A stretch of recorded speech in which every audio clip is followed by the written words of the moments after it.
Hey guys, Shadowblaingamma here with Team Guard, and today, as most of you probably know, the OCG ban list is well, it's not officially out, but it's been leaked, and I'm going to talk about it.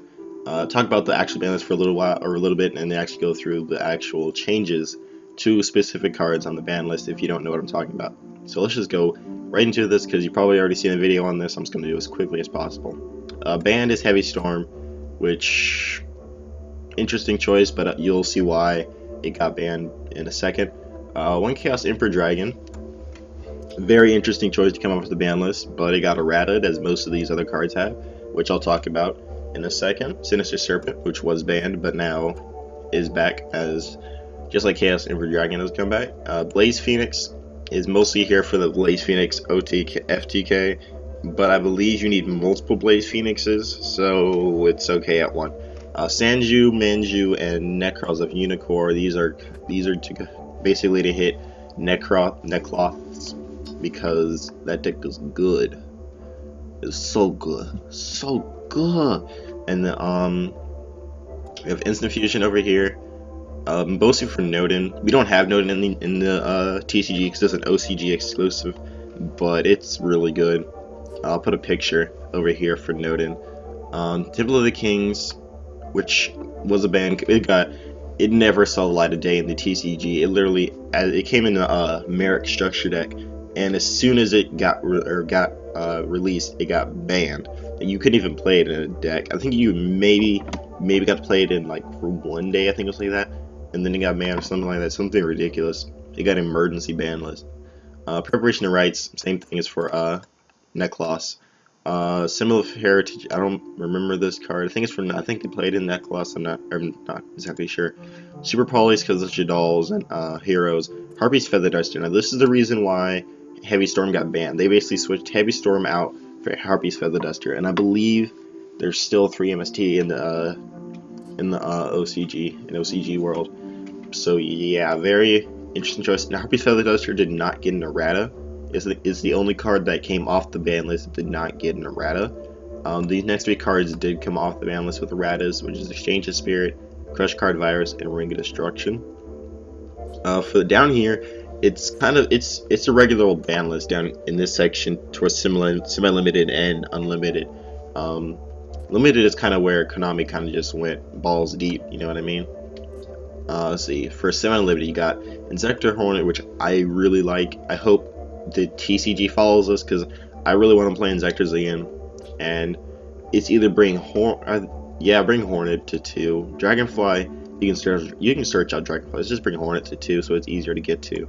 Dragoons for Mermails. Big Eye, it can go to 3. Doesn't really matter. Brotherhood of the Fire Fist Rooster. Unlike the TCG, the OCG has Spirit at 3, so Fire Fists or 5 Fire Fists are very viable now. Monster Gate doesn't really matter. No one really plays Monster Gate. Evil Swarm Orpheon, it was at 1, I believe, in the TCG, but now it's at 3. So Evil Swarms can be played. Nebradisc is my baby, because I have my Chronomaly. I have all my Chronomaly cards, just so when all the Chronomaly stuff come out. But we're probably never going to get Chronomalies until when they're power creeped. So I believe Nebradisc was banned until now. Card Trooper at 3, it's fine. Just using your Light Sworns. TG Striker, you can play TGs again. TG Stone, whatever you want to play. Trigodia, it's fine. Hand Traps aren't really played as much nowadays. Lone Flowers for Sylvans. Erratic Seals, fine. I mean, this card keep, like in TCG, this card keeps going back from 1 to 2 to 3, then back to 1, and then up to 2, then back to 1, then back to 3. It's just leave it at 3, and just and it's not gonna do anything. Hero Lifts, fine. I mean, I don't think anyone plays more than like 1, maybe 2 in a deck. And then Ojama Trio, that's fine. And that's basically the ban list. I mean, like the first time I saw it, I'm like, this is crazy. How could this must be fake? But like after looking through it and looking through all the erratas, which I'll go through in a second, there's not a lot of OP stuff going on within this actual ban list. Is Konami actually thought about what they were doing? Because Konami, they've even said they want every card to come off the ban list, and I think the only way to do that is to give these really powerful cards, erratas, and they've pretty much showed us that. And like some of these erratas, they've butchered the card to where you're not going to play it, which I'll go through in a second. And some of them, it's not that bad of an errata, which we'll go through right now. I actually put the card right here to the actual TCG, what the banned version was, so you can actually compare to what the actual errata is.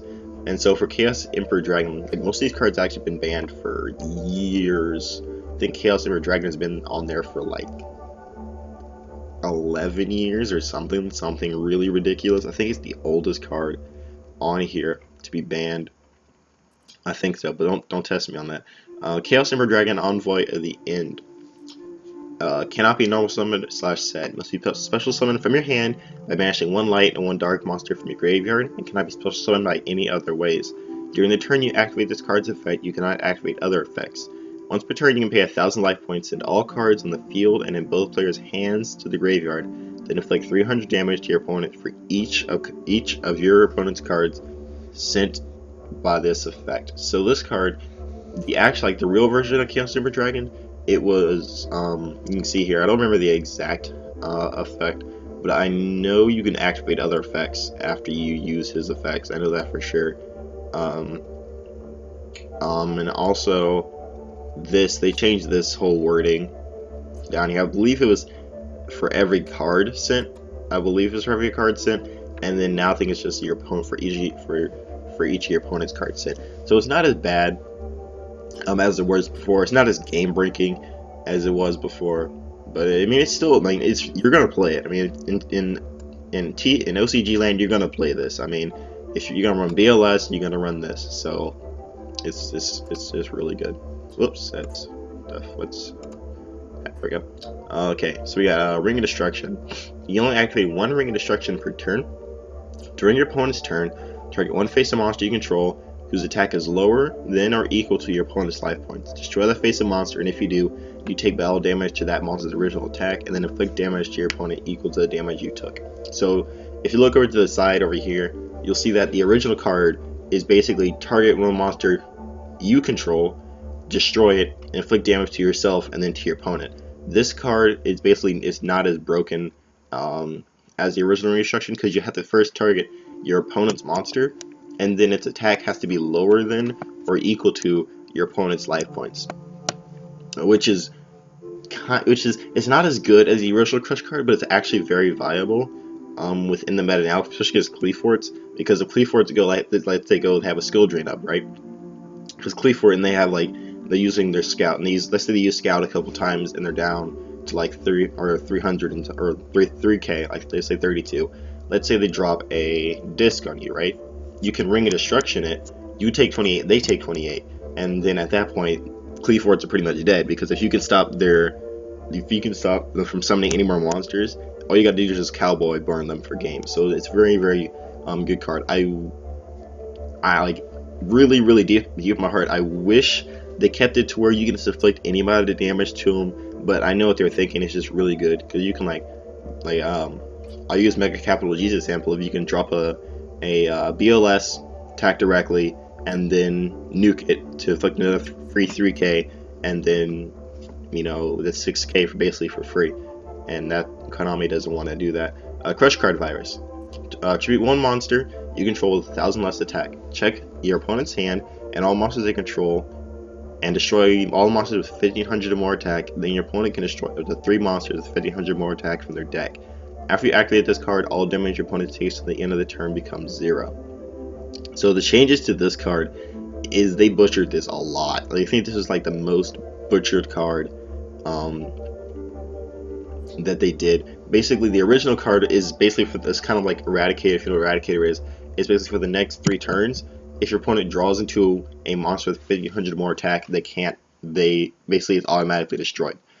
This card, you have to destroy all 3 monster cards up front, which is really good, or it's kind of good, kind of bad, depending on whatever deck you're playing. But I think what could have made this card a bit better is if you chose which card your opponent got destroyed. I mean, if they did that, this card would be really good. I mean, it wouldn't be as game breaking as the original Crush card was, but it still give you at least some advantage, because your opponent can just send monsters that they necessarily need in the graveyard, and then they're just profiting off of what you did. Of course, you don't have to play this against a deck that can profit off of sending monsters to the graveyard, but that's just an example of what your opponent can do. Like if your opponent has a soul charge in your hand, you're gonna know because you have to check their hand. If they have a soul charge in their hand, then they can just send whatever they want to the graveyard, and then at that point they can just soul charge everything you need. So very interesting choice on their part for butchering this card, but I think if you got to choose which monsters to send, it probably make the card a little bit better. Temple of the Kings, like I said in the other video, this card never saw the light of day, but let's just go through it. You can only activate one Temple of the Kings per turn. There's only one in your deck, so I'm not going to worry about that. You can only activate one trap card, or you can activate one trap card you control during the turn it's set. You can send both this card and one face of Mythical Beast Circuit to the graveyard. Special summon one monster from your hand, deck, or fusion monster from your extra deck.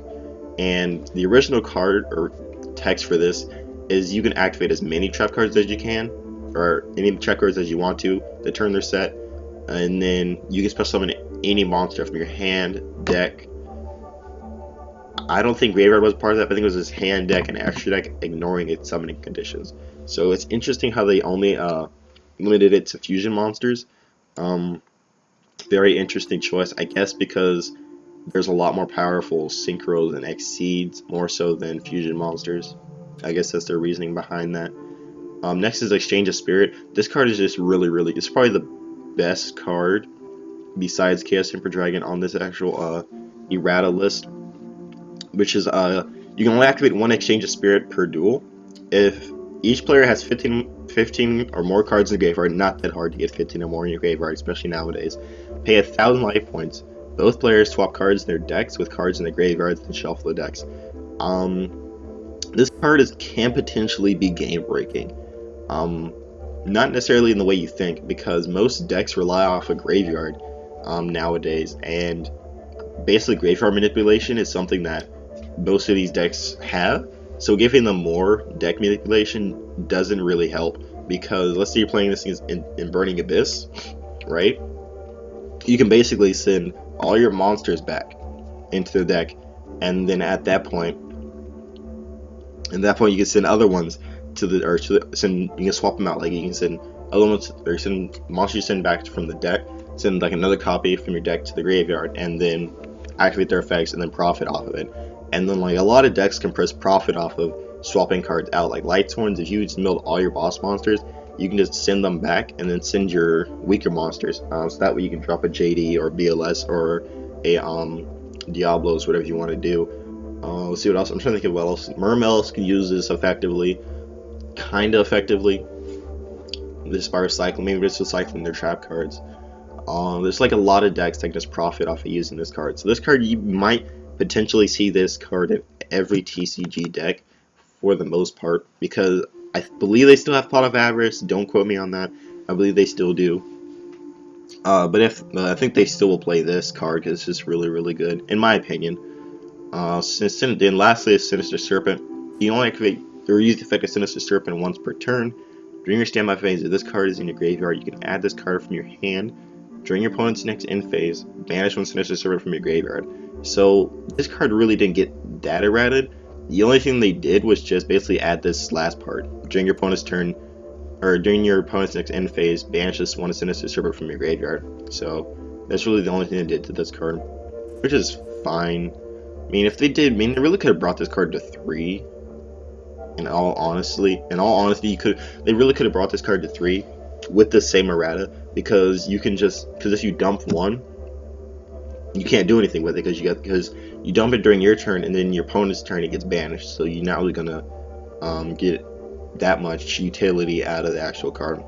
So yeah, guys, that's the actual ban list with the erratas and everything. Like I said, this ban list isn't as game breaking as people wanted to believe, mostly because people saw like Chaos Emperor Dragon and Crush card and Ring of Destruction. They're like, oh my god, because they remember when the card was broken. They remember the formats when this card was stupid good. But with the erratas, it's just gonna become part of just normal gameplay. It's like, your opponent goes crush card, you're like, okay, crush card, I'm fine with that. So it's just something to get used to, and it's interesting how Konami said, like I said, they want to bring every card off the ban list, and I believe the only way to do that is through doing erratas such as this. It's kind of just it kind of breaks your heart because you want to use the card like at its full power, and getting it like watered down such like this kind of hurts. But you know, in order to further the game, it's something that has to be done. So guys, thank you for watching the video. Please remember to like, comment, and subscribe. If you have a video idea, please put it down below, and I'll make it into a future video. And also, if I can, I'm gonna go to my channel real quick if my internet works. There's a new donation thing on my YouTube page. My computer's going really slow. Yeah, but there's a support this channel button over here. You have to actually go to my actual channel. But if you guys want to support my channel, like I said, so I can do more openings and contests for you guys. And I don't know if you watched the video, but I said that if I do openings, then one random person can win any card I win or pull out of that specific video. So I might do 1 to 2 people depending on whatever. Like if I'm doing like a booster box, I might be doing multiple people. But basically the whole premise is, let's say I open up a pack and I pull like the most expensive card in the set. Let's say I pick you and you want the most expensive card in the set, I'll send it to you. Like even if the card is like worth $150, I'll send it to you because I'm just a nice guy. And it's just basically to help you guys for supporting me, for allowing me to do this channel and helping the channel grow and prosper. So guys, please, if you want to, you don't have to donate to the channel. You can donate if you want to, just to keep the channel alive and do stuff like that. I'm not. There you go. That's what it looks like. But yeah, again, guys, thank you for all your support, all your love, I believe that's all I have to say for this video. But actually, I hope the TCG list is something like this. I'm just gonna say that right now. It's very interesting. So I'm just gonna wait and see what the TCG list actually does. If it follows the OCG's path, it probably won't, but it's just interesting for the future to see if it does. So guys, this is Shadowblaingamma with Team Celestial Guard saying peace, and see you later.